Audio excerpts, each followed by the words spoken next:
I would agree completely. Do you feel that in the modern era, media is helping the practice of martial culture to aid people's self development? Or do you feel like it's hindering them and confusing them a little bit? Ah, definitely the latter. When you said the first question, I was like, my answer is hell no, they're not helping. Honestly, the reason I say that is because, and this is something we can like, anybody can take 5 seconds to Google, like, or YouTube, whatever. Is a lot of people are asking the question, who's the next action hero?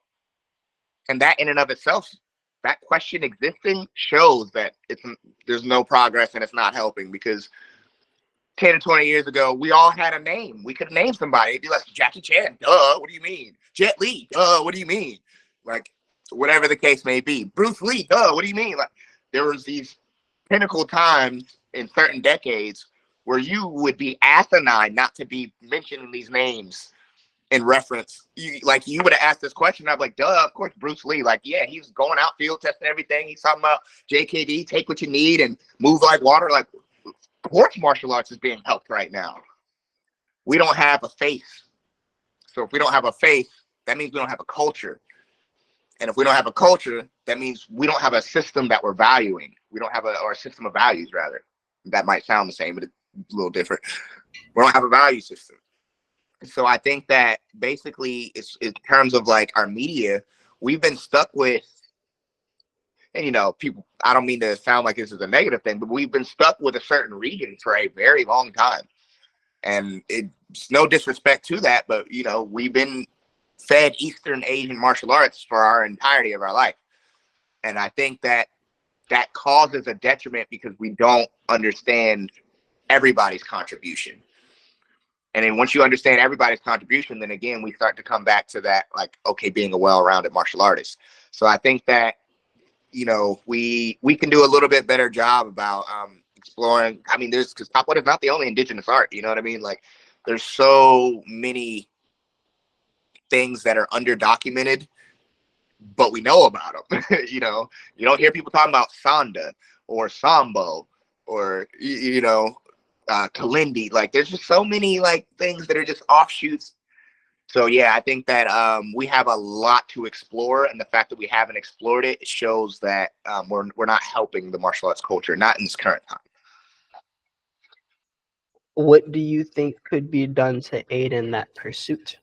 Because we live in a time where, in theory, there are more college graduates than ever. In theory, people are making more bread than possible and than ever. In theory, we have the best technology to create media and the most access to platforms to export that media. So, what do you think the missing ingredient is? Man, I think it's a merging of times where the people that have dedicated enough time into martial arts to be authorized to speak and demonstrate have to come to terms with a level of commercialization. And I think that's where the issue comes, because if we wait for Hollywood to explore all these different movies, we're going to be waiting decades. So then it boils down to, okay, well, we know that social media runs the world now, and we know that social influencers can be as big as politicians. So that being said, those of us that have decades in the art, like, we have to do our part to kind of decide where we want to go into the exposure part. Like, do you want to make fight scenes with other martial arts to promote both his and your art? Or do you want to do scientific research on the effects of your martial art on the human body and its anatomy? Like, I think that we have to, whoever decides to teach has to take up a little more fire behind either the research or the exposure, whatever it may be. But we have to come to terms with utilizing technology more in our martial arts as teachers, is what I'm trying to say. I would agree. Are there any people you think are blazing that trail? Yeah, I think that there's actually a lot of people that are bubbling. We see. Of course, I have to like give mention to like Lateef Crowder. Everybody knows like who Lateef Crowder is, or Marcus Aurelio. He's been getting a lot of knockouts, doing the Melu Campasso and stuff like that. So there are people that are trending, and what I see that these people do and that have as a commonality is that they do stunts. Yeah, right.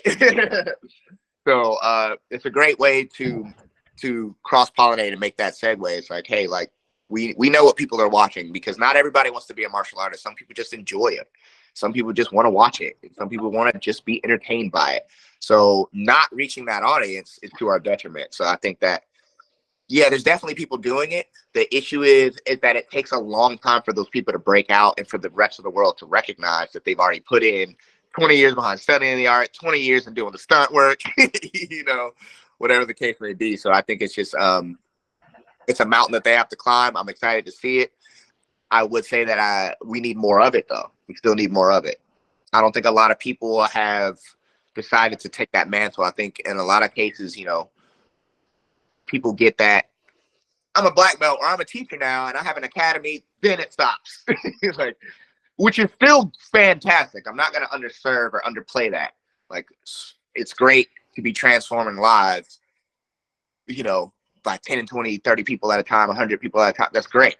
But again, in the grand scheme of things, once you are in that platform, we should be able to see like the bigger picture and say, yeah, there's a way for us to reach another audience and reach a wider audience and make sure that we put respect on our respective martial arts names. So. Agreed. I think the primary hindrance in the adoption and acceptance of martial arts into the broader culture, number one, is constricting the expression of martial arts to purely physical combat.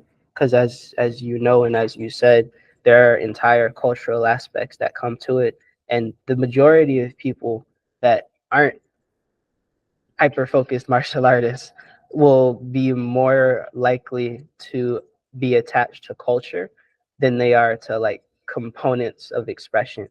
And I think when that's shown, we see tremendous success. For example, Ong Bak isn't just Tony Jaa running around beating people up and kneeing people in the face. You get Thai culture, you get the influence of colonization on Thailand, you get the underground aspect in addition to like the overground aspect, and how those two different worlds kind of put him into the middle of something where he ends up basically having his friend, which is his connection to nature and thus his culture, taken away from him, and that he's fighting to protect that throughout the entire movie. And most of the movies he's in are that, in the same way that Ip Man functions the same way. I think the action hero as an archetype is special because they can operate in like the underworld and the overworld, but their rules exist in between. And I think the beautiful thing about capoeira is that it originated from a secret society basically, and has like a public face, but behind that public face is like an entire world that exists. And I think there's a lot of interesting stories to play with there, number one. But two, from a conceptual standpoint, I think that archetype gives people some space to like figure out what stories can be told. And I think engaging with storytellers in the realm of culture allows us to translate those concepts into productions. But because of that, the primary hindrance towards production, period, is perfectionism. And the practice of any art or tradition for a long period of time can instill a habit or a desire for perfection and execution. And unfortunately, when you're doing something new or doing anything really, having a standard of perfection should never stop you from producing things. And the tricky thing about media is that until you put it out into the world, it hasn't completed being produced. It's like giving birth to a life form that you have to put it into the world in order to learn from it and engage with it. And it takes a level of, I guess, humility, but also acceptance to be willing to put something that may not be perfect into the world and continue putting things into the world so that certain things can happen. I feel like a lot of people have a lot of great ideas for things they wish to produce, but they don't produce them because they never feel like it's good enough, or they want to put the perfect thing out. And realistically, nothing perfect gets released. But the more things that people see, the more people that are inspired, and the more people that come and want to support your endeavors and our endeavors. And that's why I want to commend you for being willing to like create media and be a part of media and bring people together and document that creation and that collaboration, because I literally wouldn't have found you without that. Thank you so much. That's dope. And man, you made a hell of a point, because yeah, I think as martial artists, we can definitely be purists, because like we'll be like, well, if I release this, it's not only a representation of me and my training, it's a representation of the art. And I don't need other people coming down my throat saying that I did, you know, that I misrepresented, or I said this wrong, did this wrong, my technique is off.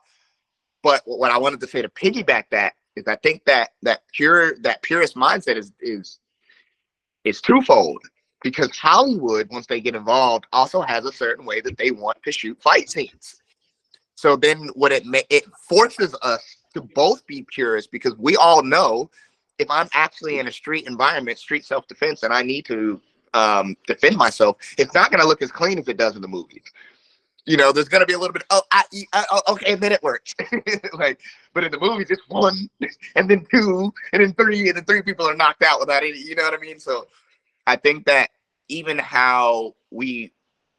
what we appreciate as far as the audience, I think that we can, those of us that are, you know, taking these roles on, we can do a lot for the realism and how things are shot. Because if we let them attach to that culture, and then you add that level of the fight scene realism, well, then how we can really demonstrate the art's effectiveness makes more sense. You know what I mean? Because I think there's an old story that they say in Capoeira all the time that and I forget who the gentleman's name is that's in the story, but the capoeirista sitting at a bar, and a guy challenged the capoeirista to a fight. So the capoeirista's like, okay, and the guy's like, all right, meet me outside. So the guy turns around, the capoeirista busts his head with a beer bottle as soon as he turns around. It's like, that's capoeira. Like, and I think that part is what we're missing out of a lot of martial arts. It's like, I'm not gonna sit here and like jingle with you before I fight. Nah. But in the Hollywood context, that's what the audience would want to see. So I think that we can all do our part to create content that is enjoyable, that makes sense. But ultimately is inspirational, because that's why we're watching these movies. I don't care who you are, whether you train or not. That martial arts movie inspired you. We know the greatest tool is our mind. So if we're inspired by that martial arts movie and we don't train, but we took a piece of the philosophy and applied it to our job, who's to say? Like, why is that a bad thing? And we never know how many people's progress we're hindering by not releasing this content. So that is the thing that I say to like challenge us, that like have that purist mindset. When we create content, we don't release it. You never know whose progress you are inhibiting by keeping that away and preventing that light bulb moment for them. So I really appreciate you highlighting that. Absolutely. Y'all are the forerunners in these spaces, and Atlanta has the highest concentration of people authentically representing the art and the culture and mindset in ways that can be digested by like the modern age. There's you who are introducing, like, without exploration to you, I would have had to go all the way to Haiti or all the way to Texas maybe 4 times a year in order to be able to experience Haitian machete fencing.